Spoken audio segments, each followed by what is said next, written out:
Alô vocês, estamos falando de maus tratos e nós vamos então falar dos exemplos de maus tratos. Lembrando que nós estamos chegando ao final, né? Estamos chegando ao final do nosso curso de perigo de contágio de moléstia grave, não é isso? Então eu tenho aqui uns exemplos de maus tratos. Privação relativa de alimentos. Privação relativa de alimentos é aquele pai, é aquela mãe, aquele avô, aquele avó, aquele tio que deixa de dar alimentação adequada para aquela criança. E a criança às vezes até pode sofrer algum tipo de problema por conta da inanição, de não se alimentar corretamente. Eu vou ter aí a privação absoluta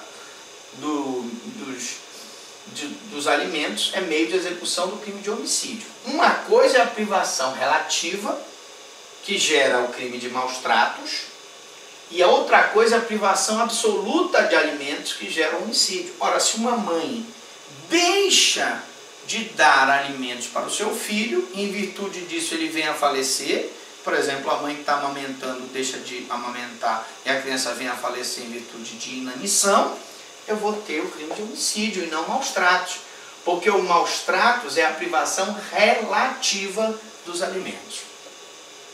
Privar o débil mental de agasalhar-se durante o frio. Imagine uma situação em que você quer que aquele doente morra, então você numa época de frio, né?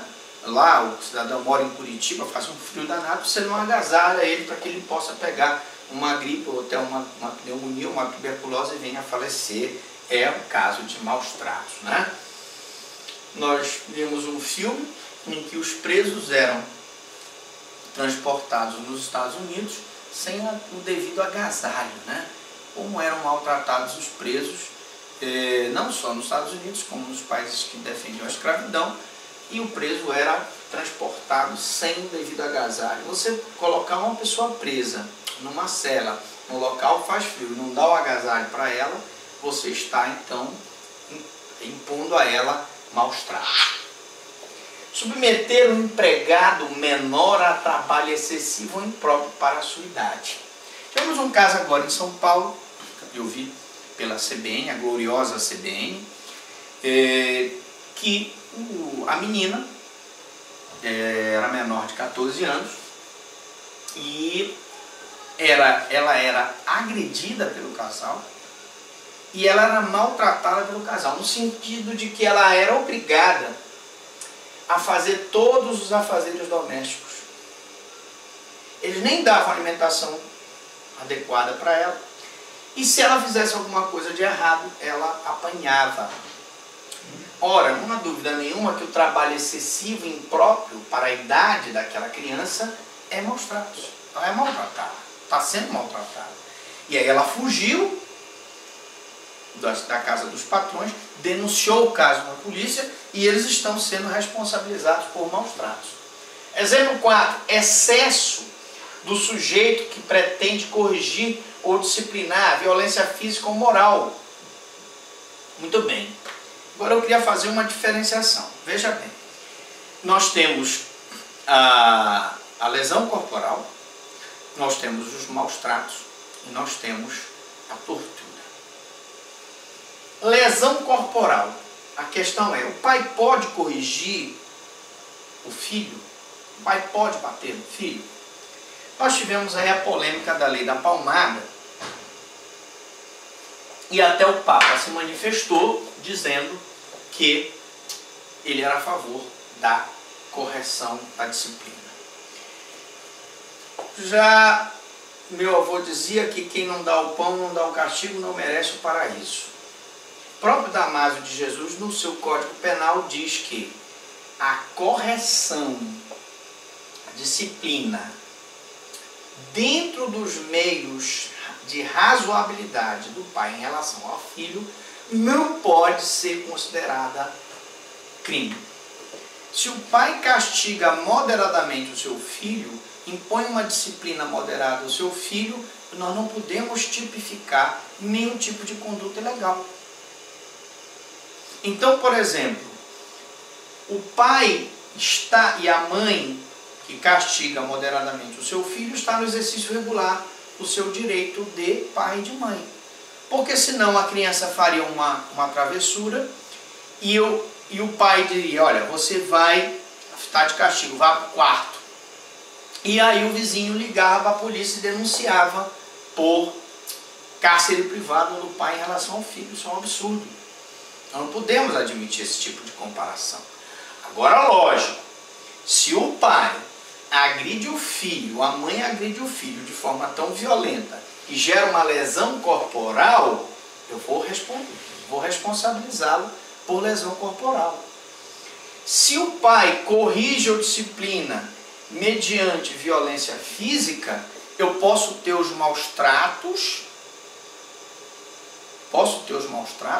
uma surra muito forte com o cinto, não é isso? Ou uma surra muito forte com um outro instrumento, uma sandália, por exemplo, vou então ter um maus tratos. E poderia até configurar uma tortura. Se aquele pai, ele com o objetivo de impor intenso sofrimento físico contra o filho, ele impõe de forma violenta um intenso sofrimento físico, uma surra com cabo de fio elétrico, uma surra com um pedaço de ferro, colocar o ferro elétrico na costa do filho, eu vou ter então a tortura. Então veja bem, são gradações que a gente tem que entender. Castigo moderado é permitido porque é o exercício regular do direito de pai. A lesão corporal, o pai não tem direito de lesionar corporalmente seu filho, a mãe também não tem. Eles vão se responder por lesão corporal. Se eles corrigirem com excesso o filho, eu vou ter os maus tratos. E se eles impuserem ao filho intenso sofrimento físico ou mental, eu vou ter a tortura.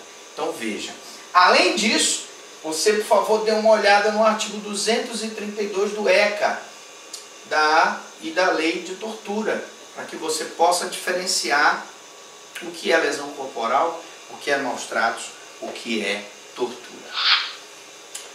Consumação e tentativa. O maus tratos, ele se consuma com a exposição do sujeito passivo a perigo de dano. Então veja, eu vou configurar os maus tratos tão somente quando ele expôs o sujeito passivo a dano. Então, por exemplo, ele deixou o filho sem comer, está expondo ele a dano. Ele submeteu o filho a trabalho excessivo, está expondo o filho a dano, maus tratos. Mas eu vou ter situações do maus tratos em que o crime está configurado por resultado naturalístico. Por exemplo, a agressão contra o filho, o excesso na disciplina em relação ao filho, que pode até gerar lesão corporal.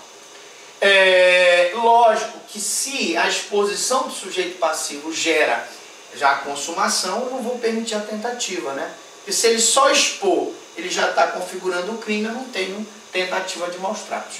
A ação penal é pública incondicionada, o Ministério Público não precisa de representação da vítima ou de outras pessoas para proceder à ação penal, e aumenta-se a pena de 1/3 se